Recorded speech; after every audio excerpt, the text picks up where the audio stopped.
মধুপুৰ বহুদূৰ শিলভদ্ৰৰ গল্পটিৰ পিছৰ খণ্ডটি আমি পাঠ কৰিবলৈ লৈছোঁ। বহুতৰেতো বহুতো আশা থাকে, আশা লৈয়েই মানুহ জীয়াই থাকে। এই মানুহৰ জীৱনৰ অৱলম্বন, কৰ্মৰ প্ৰেৰণা আৰু সপোনৰ উৎস। তাকেই ভাবোঁ যে দীৰ্ঘদিন জীয়াই থকা এক নিদাৰুণ অভিশাপ। আশাবোৰ মৰহি যায়, সপোনবোৰ ভাগি যায়। সমদলৰ সন্মুখত হাতত পতাকা লৈ ধনেদি গৈ থকা ল'ৰা এজনৰ যদি গুলীবিদ্ধ হৈ মৃত্যু হয়, তেনেহ'লে সেই ল'ৰাজন সঁচাকৈ ভাগ্যৱান। ধুনীয়া সপোন এটা বুকুত বান্ধি সাৱটিলৈ মৰিব পৰাটো কম ভাগ্যৰ কথা জানো? ফৰাচী বিপ্লৱে মানুহক উন্মত্ত কৰি তুলিছিল। কি হ'ল তাৰ পৰিণতি? মহাত্মা গান্ধীয়ে গোটেই ভাৰতৰ মানুহক উদ্দীপ্ত কৰি তুলিছিল। তেওঁৰ আন্দোলনৰ মূল ভেটি আছিল নৈতিক প্ৰমূল্য। নৈতিকতাৰ ক্ষেত্ৰত কোনো আপোচৰ প্ৰশ্ন নাই। মহাত্মাৰ নামত চিঞৰি থকা নেতাবোৰৰ নৈতিকতা কলৈ গ'ল? আকাশচুম্বী লোভ আৰু আক্ৰোশ, ক্ষমতাৰ লোভ, সম্পদ আহৰণৰ লোভ, হত্যা, ধৰ্ষণ, লুণ্ঠন সকলোবোৰেই হ'ল এই লোভ পূৰণ কৰাৰ প্ৰয়াসৰ পৰিণতি। সাম্যবাদী ৰাষ্ট্ৰবোৰতনো হৈ আছে কি? সাম্যবাদে বিশ্বৰ নিপীড়িত জনতাৰ মাজত এক নতুন আশাৰ সঞ্চাৰ কৰিছিল। সেই আশাৰ বন্তি কিয় নুমাই যাবলৈ লৈছে? চেচেস্কুৰ কমোডবোৰো হেনো সোণৰ পাতেৰে মেৰুৱা আছিল, অথচ সাধাৰণ মানুহৰ এডোখৰ ৰুটিৰ কাৰণে হাহাকাৰ। কিহতনো বিশ্বাস কৰিব? কাৰ কথাতনো প্ৰতিহন যাব? শেষ পৰ্যন্ত প্ৰতিটো বিপ্লৱ আৰু আন্দোলনৰ পৰিণতি ঘটে বিকৃত আৰু কদৰ্য ৰূপত। অগ্ৰদূতসকলৰ সপোন আৰু ভৱিষ্যত কৰ্ণধাৰসকলৰ মনত প্ৰতিফলিত হৈ থাকেনে? কেৱল ৰাজনৈতিক মতবাদেৰে মানুহৰ মনৰ কলুখতা গুচাব পৰাটো সম্ভৱনে?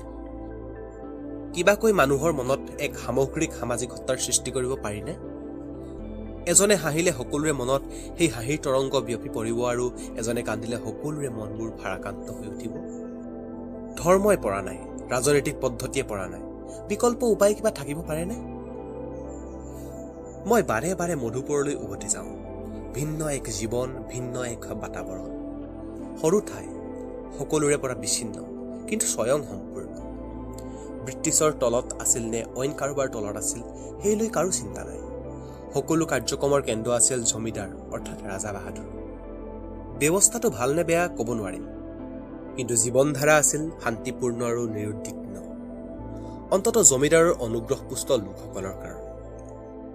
অসংখ্য আলোকচিত্ৰ পৰস্পৰৰ পৰা আপাত বিচ্ছিন্ন, কিন্তু তথাপি অদ্ভুত ধৰণে সুসংবদ্ধ। এটা লুপ্ত যুগৰ মধুপুৰৰ সামগ্ৰিক ৰূপৰ একোখন খণ্ডচিত্ৰ। আমাৰ ঘৰৰ দক্ষিণ ফালৰ বাটটো পাৰ হৈ নাপিতপাৰা। বাৰিষা মই ঈৰ্ষাৰ দৃষ্টিৰে নাপিতপাৰাৰ ফালে চাইছিলোঁ। গোটেই পাৰা পানীৰ তলত। ল'ৰাবোৰে কলগছৰ ভূৰত উঠি অহা যোৱা কৰি আছে। আমাৰ ঘৰৰ চৌহদত পানী হ'লে আমিওতো এনেকৈ ভূৰত উঠি ফুৰিব পাৰিলোহেঁতেন। চন্দ্ৰশীলৰ কথা মনত পৰিছে। আছেনে জীয়াই? আশা কম, মোতকৈ বয়সত ডাঙৰ। পাৰিবাৰিক ব্যৱসায়ৰ বাহিৰে জীৱনত কি কৰা নাই? একেবাৰে সৰুতে বিড়িৰ বিজ্ঞাপনৰ কাম। আগতে বিড়ি কোম্পানীবোৰে হাতে বজাৰে বিশেষ ধৰণে বিজ্ঞাপন প্ৰচাৰ কৰিছিল। কেইজনমান ল'ৰাই ছোৱালীৰ পোছাক পিন্ধি অৰ্থাৎ চকৰি সাজি নাচি গান গাই সেই বিড়িৰ মহাত্ম্য প্ৰচাৰ কৰিছিল। লগত হাৰমনিয়াম বজোৱাজন হ'ল দলপতি। চকৰি এজনীয়ে নাচি বাগি চকুৰ পাক মাৰি গাঁৱলীয়া মানুহ এজনক বিড়ি যাচিলে সি গৌৰৱ অনুভৱ কৰিছিল। তাৰপিছত চন্দই তামোল পাণৰ দোকান দিলে, ভাল চলিছিল, তাকো বাদ দিলে। মাজতে নাই, তাৰপিছত টিন মিস্ত্ৰী হিচাপে আৱিৰ্ভাৱ। ক'ত কেনেকৈ কাম শিকিলে ক'ব নোৱাৰোঁ। তাৰপিছত সি এক সাধু বাবাৰ চেলা হৈ সাধু বাবাৰ লগত গুচি গ'ল। বহুদিনৰ মূৰত আকৌ তাৰ আৱিৰ্ভাৱ। দাড়ি চুলিৰ সতে নিজেই এজন সাধু। শেষবাৰৰ কাৰণে মধুপুৰত যেতিয়া তাক লগ পাওঁ, তেতিয়া কলিতাপাৰাৰ নৈপাৰৰ বৰগছজোপাৰ তলতেই থাকে। ইতিমধ্যে মানুহে ঠাইডোখৰক চন্দ্ৰবাবাৰ আশ্ৰম বুলি উল্লেখ কৰিবলৈ লৈছে। আগতেও এই বৰজোপাৰ তলত ২-৪ বছৰৰ মূৰে মূৰে পশ্চিম ফালৰ পৰা আহি এজন সাধু বাবাই আশ্ৰয় লৈছিল। ইমান ঠাই থাকোঁতে তেওঁ মধুপুৰলৈকে বা কিয় আহিছিল আৰু বৰগছজোপাকেই বা কেনেকৈ বিচাৰি পাইছিল ক'ব নোৱাৰোঁ। সম্পদৰ ভিতৰত তেওঁ এটা সৰু হাৰমনিয়াম। গধূলি ধুনিৰ চাৰিওফালে গানৰ মজলিচ বহি যায়। নাৰায়ণ বৰদেউতা, লোকনাথ ঠাকুৰৰ দৰে চমজদাৰ শ্ৰোতাসকল গোট খায়। সাধু বাবাৰ সম্বন্ধে বৰদেউতাৰ অকৃপণ প্ৰশংসা শুনা মোৰ মনত আছে। যোৱাকালি তেওঁ ইমন পৰিৱেশন কৰিছিল। উদাৰাৰ ধৈৰ্যবৰ কণ লগাই মুদাৰাৰ ৰেখাবক দুবাৰ চুই দেওঁ যেতিয়া গান্ধাৰত আহি পালে তেতিয়া ইমনৰ ৰূপটো সঁচাকৈ চকুৰ আগত ভাহি উঠিল। নাৰায়ণ বৰদেউতাৰ অভিমতৰ মূল্য আছে। তেওঁ নিজেও এজন অতি উচ্চ স্তৰৰ সংগীত সাধক। বাবাজী সাধাৰণতে কাৰো ঘৰলৈকে নগৈছিল। তেওঁ দেউতাক খুব ভাল পাইছিল, সেই সূত্ৰে মোকো খুব মৰম কৰিছিল। তেওঁক সাধু বুলি ক'লে তেওঁ প্ৰতিবাদ কৰিছিল। কিয়া সাধু, হাম এক মুছাফিৰ। হাৰমনিয়ামটো ডিঙিত ওলমাই লৈ ঘূৰি ফুৰোঁ। ক'ৰবাত ভাল ঠাই দেখিলে আৰু ভাল মানুহ পালে 2-4 দিন থাকি যাওঁ। বেছি দিন একে ঠাইত থাকিলে শিপা গজিব পাৰে, তাৰ আগতেই হঠাৎ এদিন গুচি যাওঁ। সাধু বাবাই দেউতাক খুব ভাল পাইছিল। তেওঁক ভাই চাহাব বুলি মাতিছিল। বহুতে তেওঁৰ ওচৰত দৰৱ আদি বিচাৰি গৈছিল। তেওঁতো হাঁহিয়েই অস্থিৰ। দৰৱ? মই কিবা ডাক্তৰ নেকি? বেমাৰ হৈছে যদি কানাই ডাক্তৰৰ তালৈ যোৱা, খুব ভাল ডাক্তৰ। 2 দিনৰ পৰা মোৰ পেটটো বেয়া হৈ আছিল। কানাই বাবুৱে গম পাই দৰৱ দিলে, লগে লগে ভাল পালোঁ। সাধু বাবাৰ অদ্ভুত এক আকৰ্ষণ আছিল। তেওঁ আহিলে মধুপুৰৰ সকলো গণ্যমান্য ব্যক্তিয়েই তেওঁক লগ পাবলৈ গৈছিল। গান শুনিতো সকলো মুগ্ধ। নাৰায়ণ বৰদেউতা আৰু লোকনাথ ঠাকুৰৰ কথা কৈছোৱেই নহয়। বৰদেউতাই স্বতঃপ্ৰবৃত্ত হৈ তেওঁৰ লগত তবলা সংগত কৰিছিল।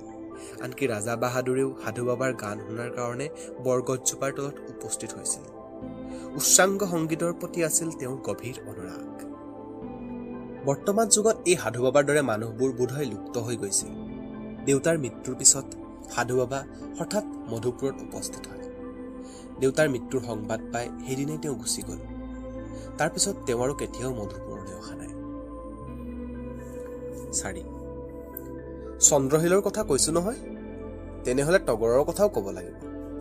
প্ৰত্যেক ঠাইৰে বোধহয় একোটা বৈশিষ্ট্য থাকে, সুনিৰ্দিষ্টভাৱে আঙুলিয়াই দিয়া টান।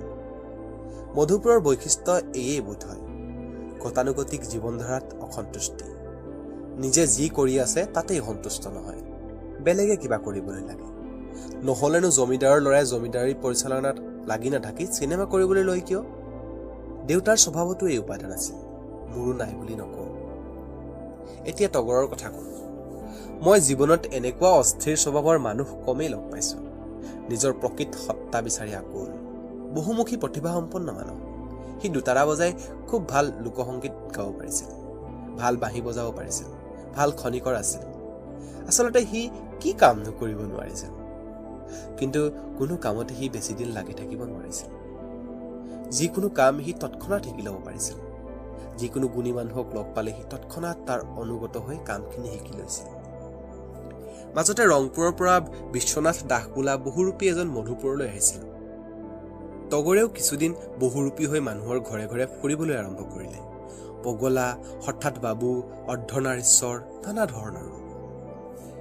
এদিন ভৰ দুপৰীয়া হঠাৎ এজন মানুহ ঊৰ্ধ্বশ্বাসে লহৰি আহি দেউতাৰ ভৰিত দীঘল দি পৰিল। উদ্ভ্ৰান্ত অৱস্থা, কপালৰ পৰা মূৰলৈ গভীৰ ক্ষতচিহ্ন। দুটা আতংকিত হৈ উঠিল। কোন তুমি? ক'ৰ পৰা আহিছা?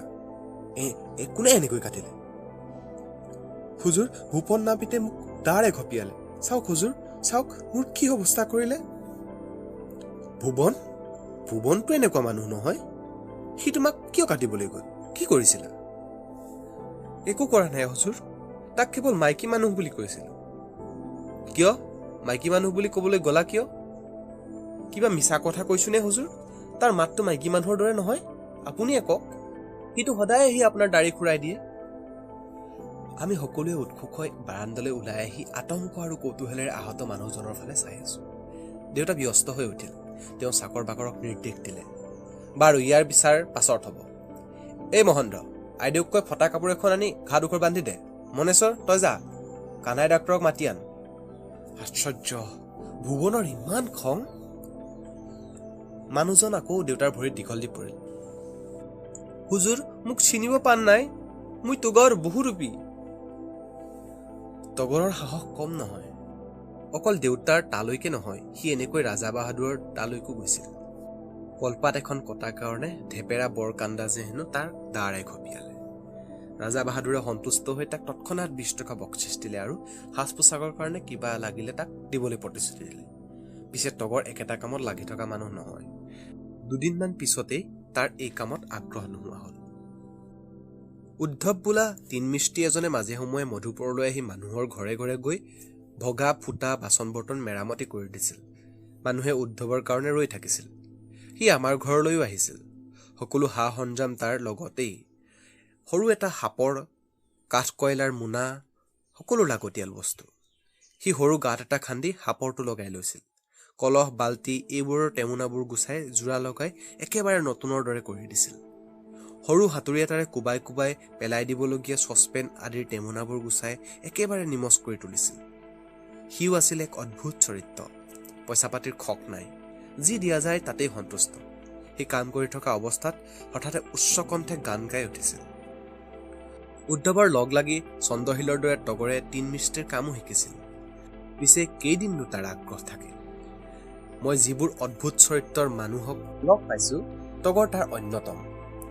বহুমুখী প্ৰতিভাৰ অধিকাৰী, অশান্ত অস্থিৰ চৰিত্ৰ। বিদেশত এনেকুৱা মানুহ এজনেই হয়তো টমাছ আলভা এডিছন হ'ব পাৰে। ইমান দক্ষতাৰ সৈতে ইমান বিভিন্ন কাম কৰিব পাৰিলেও নিজৰ সংসাৰত তগৰৰ বৰঙণি আছিল শূন্য। তাৰ পৰিবাৰে তাৰ পৰা একো আশাও কৰা নাছিল। তাইও কম নাছিল। এক ধৰণৰ জোপোহা গছ কাটি শুকুৱাই সেইবোৰ পুৰি লৈ তাই টিকিৰা বনাইছিল। তাই সম্ভ্ৰান্ত মানুহৰ ঘৰত টিকিৰাৰ যোগান ধৰিছিল। তেতিয়া সম্ভ্ৰান্ত মানুহে ধপাত খাইছিল। বালাখানা, বিষ্ণুপুৰী এইবোৰ হ'ল অভিজাত শ্ৰেণীয়ে খোৱা ধপাত। গোটেই পৰিৱেশ গোন্ধত আমোলমোলাই যায়। তগৰৰ কথা ভাবিলে দুখ লাগে। ইমান কৰ্মক্ষম মানুহজন শেষ পৰ্যন্ত এটা জড় পদাৰ্থত পৰিণত হ'ল। ৰামবাবুৰ দোকানৰ বাৰান্দাত নিশ্চল হৈ বহি থাকে। কাৰো লগত কথাও নকয়। কোনোবাই কিবা প্ৰশ্ন কৰিলেও উত্তৰ নিদিয়ে। হঠাতে কাৰোবাৰ সন্মুখত হাতখন মেলি দিয়ে। এই 4টা পইচা দে তো। কেনে? কি কৰিব পইচা দিয়া? চিংৰা একটা খাইম। কোনোবাই কেতিয়াবা পইচা দিলে ওচৰৰ গজেনৰ দোকানত এটা চিংৰা কিনি খাই আকৌ আহি ৰামবাবুৰ দোকানৰ বাৰান্দাত নিশ্চলভাৱে বহি থাকে। তগৰৰ কথা মনত পৰিলে অজ্ঞাতে অকাৰণত মই শংকিত হৈ উঠো। 5. মনস্তত্ত্ববিদে কয় যে মানুহে যদি নিজৰ মানসিক জটিলতাৰ কাৰণটো উপলব্ধি কৰিব পাৰে, তেনেহলে এই জটিলতা আঁতৰি যায়। কথাষাৰ কেনেকুৱা অৱস্থাত কিমান দূৰ সত্য মই ক'ব নোৱাৰো। মই জানো যে মোৰ নিজৰো বহুত অস্বাভাৱিকতা আছে। মই ভাবো, কিয় এই জটিলতা আৰু অস্বাভাৱিকতা? তাৰ কাৰণো মই জানো। সৰুতে আমি প্ৰাচুৰ্যৰ মাজত ডাঙৰ হৈছো। দেউতা সেই অঞ্চলৰ কণ্ট্ৰাক্টৰ আছিল।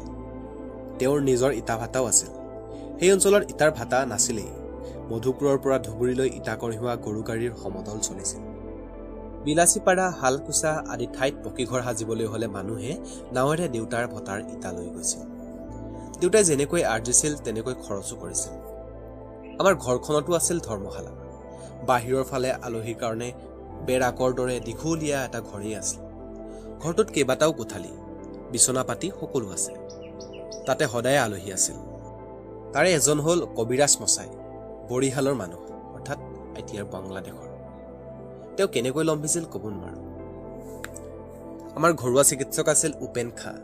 খাঁ উপাধি হলেও ব্ৰাহ্মণ মানুহ।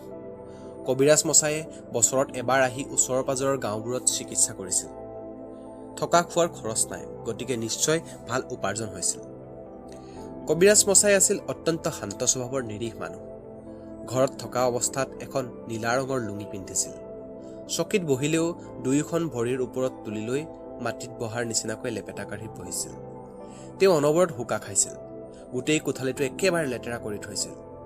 ৰামপ্ৰসাদে ঘৰ সাৰিবলৈ গৈ সদায় তেওঁৰ লগত কাজিয়া কৰিছিল। সত্যগণকৰ কথাও ভালকৈ মনত আছে।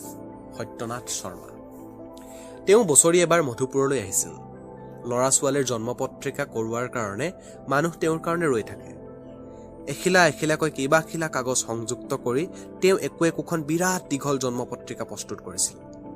পকাই থব লাগে। তেওঁৰ লগতো ৰামপ্ৰসাদৰ ভাল নাছিল। ৰামপ্ৰসাদৰ হাত চাই তেওঁ হেনো কৈছিল, ঘূৰ কৃষ্ণবৰ্ণ ছোৱালী এজনীৰ সৈতে ৰামপ্ৰসাদৰ বিয়া হ'ব। ৰামপ্ৰসাদৰ কথাষাৰ পচন্দ হোৱা নাই। কিমান কথা কম। 2টা উদাহৰণ দিলো। কামৰূপৰ কেইবাজনো ল'ৰাই আমাৰ ঘৰত থাকি মধুপুৰৰ হাইস্কুলত পঢ়িছিল। সেইদিনৰ মধুপুৰ হাইস্কুল এখন নাম থকা স্কুল। জমিদাৰ পৰিয়ালৰ ল'ৰাবোৰো তাতেই পঢ়িছিল, অইন 10জন ছাত্ৰৰ দৰে। আমাৰ জোতা থাকিলেও আমি জোতা পিন্ধি স্কুললৈ যোৱা নাছিলো। স্কুলৰ সৰহ সংখ্যক ল'ৰা আছিল ওচৰৰ পাজৰৰ গাঁৱৰ দুখীয়া ল'ৰা। সিহঁত সুধা ভৰিৰে আহিছিল। আমিনো কেনেকৈ জোতা পিন্ধি যাওঁ? আজিকালি কোনে কিমান ভাল পোছাক পিন্ধি যাব পাৰে তাৰেহে প্ৰতিযোগিতা। তেতিয়া মানসিকতা আছিল বেলেগ, সংস্কৃতিৰ ৰূপান্তৰ বুলি ক'ব পাৰি।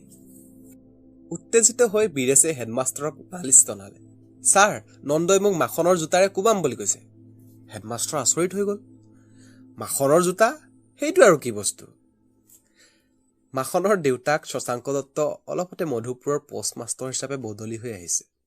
মাখনে ইয়াৰে স্কুলৰ 7ম শ্ৰেণীৰ নাম লগাইছে। সি এতিয়াও মধুপুৰৰ বাতাবৰণৰ সৈতে ৱাকিভাল হোৱা নাই। জোতা পিন্ধি স্কুললৈ আহে। কিবা কথা লৈ নন্দ আৰু বীৰেছৰ মাজত ভয়ানক কাজিয়া লাগি গ'ল। সকলোৱে জানে যে জোতাৰে কোবোৱাটো অতি অপমানসূচক শাস্তি। কিন্তু তাৰ ভৰিততো জোতা নাই। তাৰ কিয়? মাখনৰ বাহিৰে কাৰো ভৰিতে জোতা নাই। গতিকে জোতাৰে কোবাবলৈ হ'লে মাখনৰ জোতাৰে কোবাব লাগিব। হেডমাষ্টৰ আচৰিত হোৱাৰ কথাও। আমাৰ দিনত হেডমাষ্টৰ আছিল প্ৰবোধ বাগচি, ডাবল MA, বুকুলৈকে নামি অহা দাড়ি। জিতেন বাবুৱে ওপৰৰ ক্লাছত ইংৰাজী পঢ়াইছিল। তেওঁৰ দৰে দক্ষ শিক্ষক মই কলেজতো পোৱা নাই। টড হাণ্টাৰৰ ৰাজপুত চিভালৰীৰ ঘটনাবোৰ মোৰ এতিয়াও স্পষ্টভাৱে মনত আছে। অংক শিকাইছিল ৰামেশ্বৰ কলিতা ছাৰে। ছাত্ৰৰ মনত তেওঁ অংকৰ প্ৰতি আগ্ৰহ সৃষ্টি কৰিব পাৰিছিল। ক'ৰবাত আৰম্ভ কৰি ক'ৰবালৈ গুচি গ'লো। উপায় নাই, বয়সৰ দুখ। মধুপুৰৰ কথা চিন্তা কৰিলে মই আৱেগত অতিভূত হৈ পৰোঁ। আৰু আৱেগ আৰু যুক্তিৰ সহবাস্থান নঘটাই স্বাভাৱিক। আগতেই কৈছোঁ নহয়, সৰুতে আমি প্ৰাচুৰ্যৰ মাজত ডাঙৰ হৈছোঁ। হঠাতে দেউতা ঢুকাল। দেখা গ'ল যে তেওঁ টকা পইচা বিশেষ এৰি থৈ যোৱা নাই। অন্ততঃ আমি জনাত বিশেষ একো নাই। দেউতাৰ বন্ধু এজনে ইটাৰ ভটা চলোৱাৰ দায়িত্ব ল'লে। বছ, ভটাও গ'ল। যি টকা পইচা আছিল, মই পঢ়ি থাকোঁ মানে সকলো শেষ হ'ল। মই ঘৰৰ ডাঙৰ ল'ৰা। জুখি মাখি হিচাপ কৰি চলিব লাগে। সেইটোৱে অভ্যাসত পৰিণত হ'ল। দুই বিপৰীতমুখী স্বভাৱ। বেপেৰুৱা খৰচ কৰাৰ সহজাত প্ৰেৰণা, অথচ খৰচ কৰিবলৈ স্বাভাৱিক আতংক।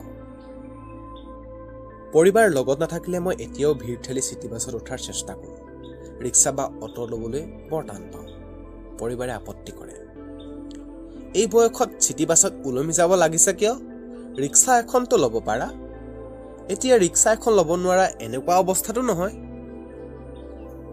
তেওঁ কিয় সোঁৱৰাই দিব লাগিছে ময়ো জানো, কিন্তু নোৱাৰো।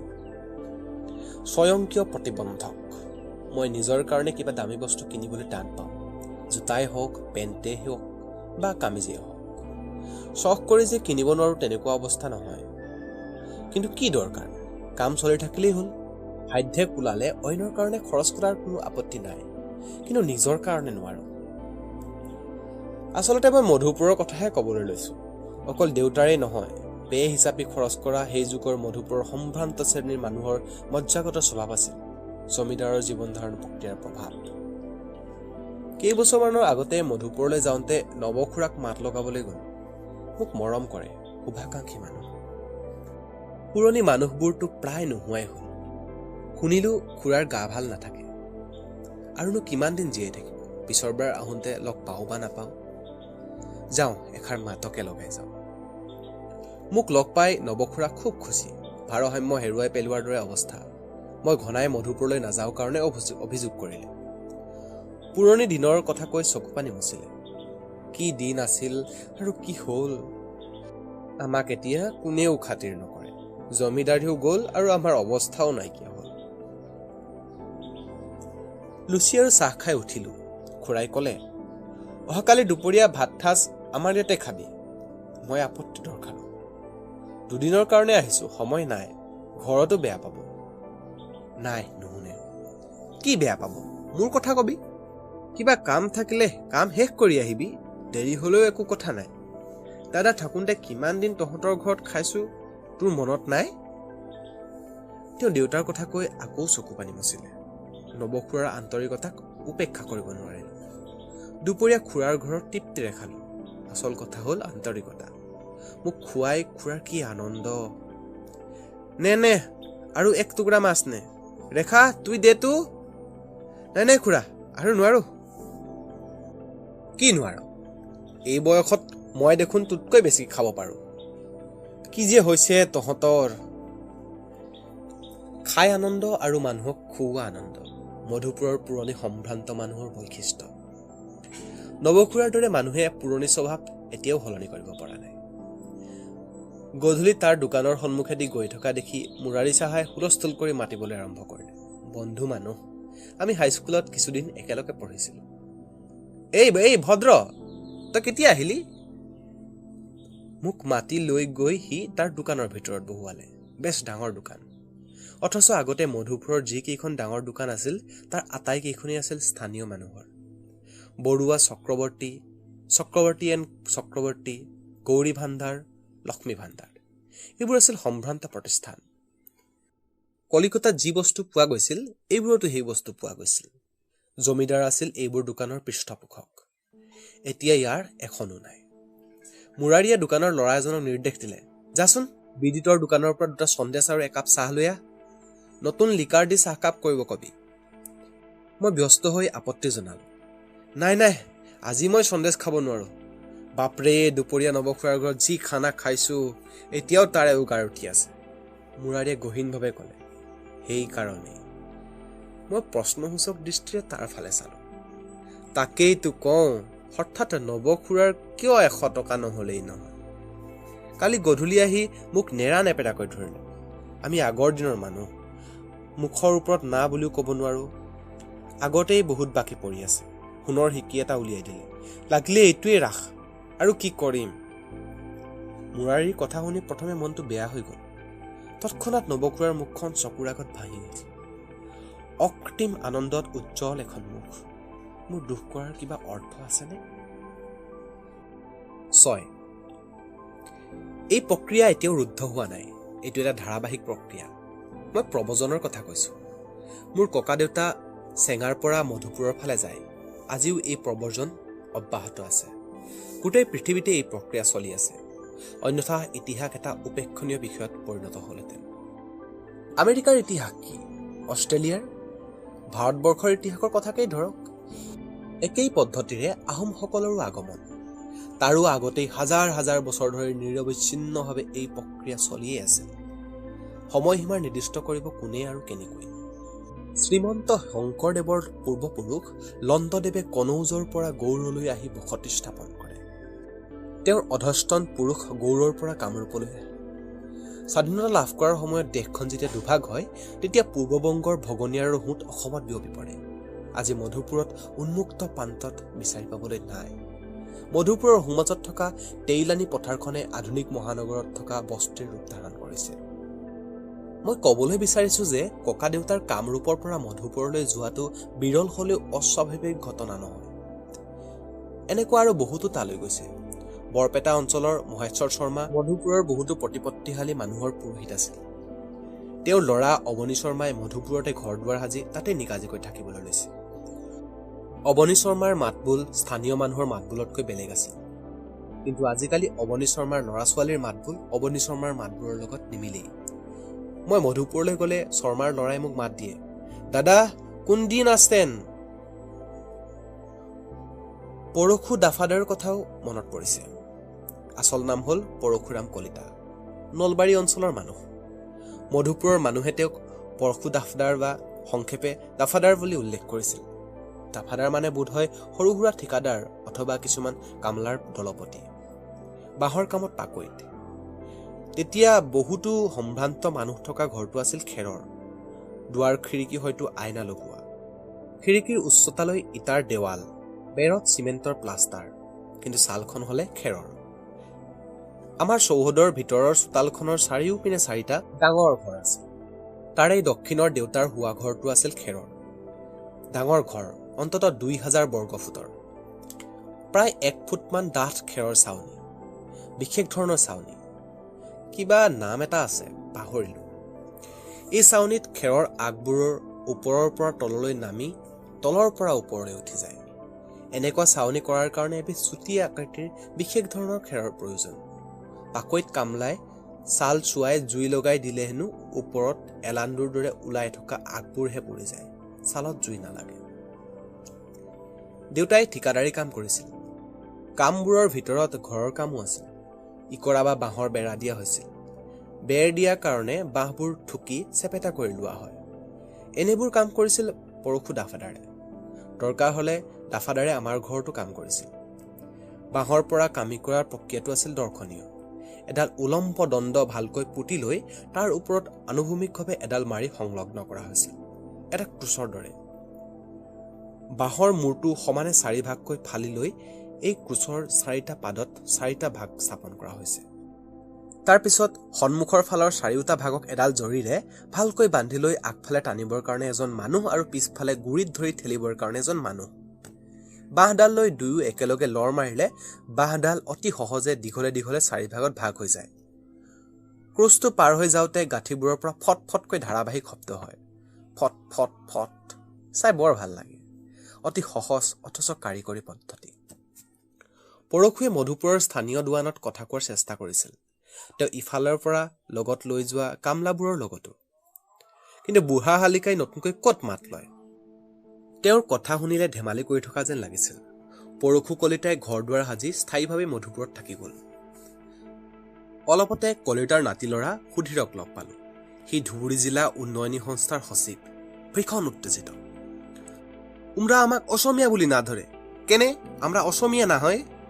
কি করছে আমার কারণে? কি আছে এটি? ইঞ্জিনিয়ারিং কলেজ, মেডিকেল কলেজ একটাও কি এটি হবার নাপায়?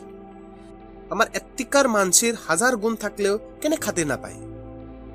আমার সাউয়া ফার্স্ট ক্লাস ফার্স্ট হইয়ার কেন ফরেন স্কলারশিপ নাপায়? বুজিলো যে মোক উচৰাই দিয়াৰ কাৰণে তাৰ লগত জড়িত প্ৰসংগ এটা উত্থাপন কৰিছে। মই কৌতুকৰ দৃষ্টিৰে সুধীৰৰ ফালে চালোঁ। 2 পুৰুষ পাৰ হোৱাৰ লগে লগে কিমান ৰূপান্তৰ। প্ৰবৰ্জনৰ কথা মই এনেয়ে কোৱা নাছিলোঁ। সমস্যাটো ইমান সহজ নহয়।